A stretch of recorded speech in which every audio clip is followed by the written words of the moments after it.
பகுத்தறிவு பகலவன் தந்தை பெரியார் அவர்களுடைய மறைவு உடலால் மறைந்தார் என்றாலும் உணர்வால் நிறைந்தார் என்று சொல்லக்கூடிய அளவிற்கு ஐயா தந்தை பெரியார் அவர்களுடைய உணர்வுகள் என்பது பல வகையான நீரோட்டங்களாக உலகம் முழுவதும் பாய்ந்து கொண்டிருக்கிறது. குறிப்பாக அண்மையிலே வைக்கம் நிகழ்வு, வைக்கம் கொண்டாட்டம், வெற்றி விழா என்பது இரு மாநிலங்கள், இரு அரசுகள் நடத்திய அந்த நிகழ்ச்சியிலே ஒரு பெரிய திருப்பம் ஏற்பட்டது.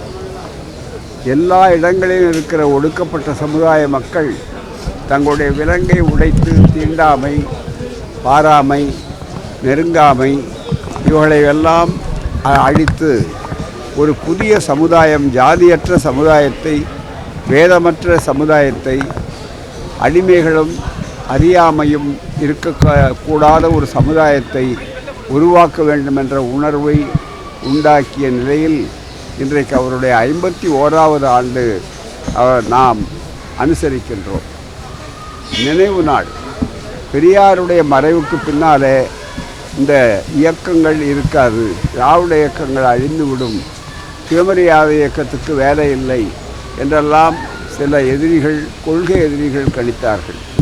இல்லை என்பதைத்தான் இன்றைய நிகழ்ச்சி, குறிப்பாக திராவிட மாடல் ஆட்சியினுடைய முதல்வராக இருக்கக்கூடிய பெருமைமிகு மாண்புமிகு ஸ்டாலின் அவர்கள் சற்று நேரத்துக்கு முன்னால் கூட அவருடைய பேருரையில் சிறப்பாக குறிப்பிட்டார்கள்.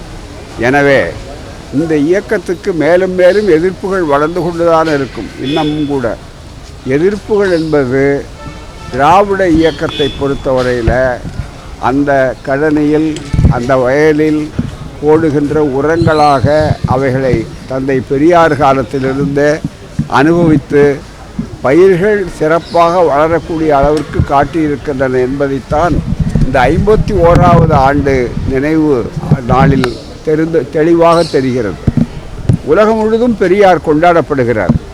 இளைஞர்கள் உலகு பெரியாரை பார்த்திராத, அதே நேரத்தில் பெரியாருடைய எழுத்துக்களால் கவரப்பட்டு ஈர்க்கப்பட்டிருக்கக்கூடிய ஒரு பெரிய அறிவு புரட்சி, அமைதி புரட்சி, ஆயுதம் ஏந்தாத புரட்சியாக, பெரியார் தந்த அறிவாயுதத்தை மட்டுமே நம்பிக்கொண்டிருக்கிற புரட்சியாக இன்றைக்கு இது வளர்ந்து வருகிறது.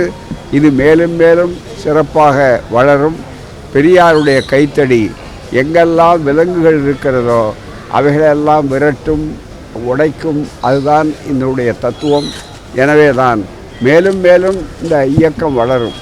எதிர்நீச்சல் அடிப்பது இந்த இயக்கத்திற்கு சிறப்பானது, வாடிக்கையானது, அது வெற்றி பெறக்கூடியது என்பதைத்தான் இன்றைய முதல்வர், இன்றைய நிகழ்வுகள், நடக்கின்ற நடப்புகள் இவைகளெல்லாம் தெளிவாக காட்டுகின்றன. எப்போதுமே அந்த எதிர்ப்புகள் என்பதை இந்த இயக்கம் தன்னுடைய 100 ஆண்டு கால வரலாற்றிலே சுயமரியாதை இயக்கம் சந்தித்து தான் வளர்ந்திருக்கிறது. மேலும் எதிர்ப்புகள் வரும்போது அவைகளையெல்லாம் களத்தில் நின்று மிகப்பெரிய அளவிற்கு மக்கள் மத்தியிலே விழிப்புணர்ச்சி ஏற்படுத்தி களமாடுகின்ற இயக்கமாக இந்த இயக்கம் இன்றும் என்றும் நடமாடும்.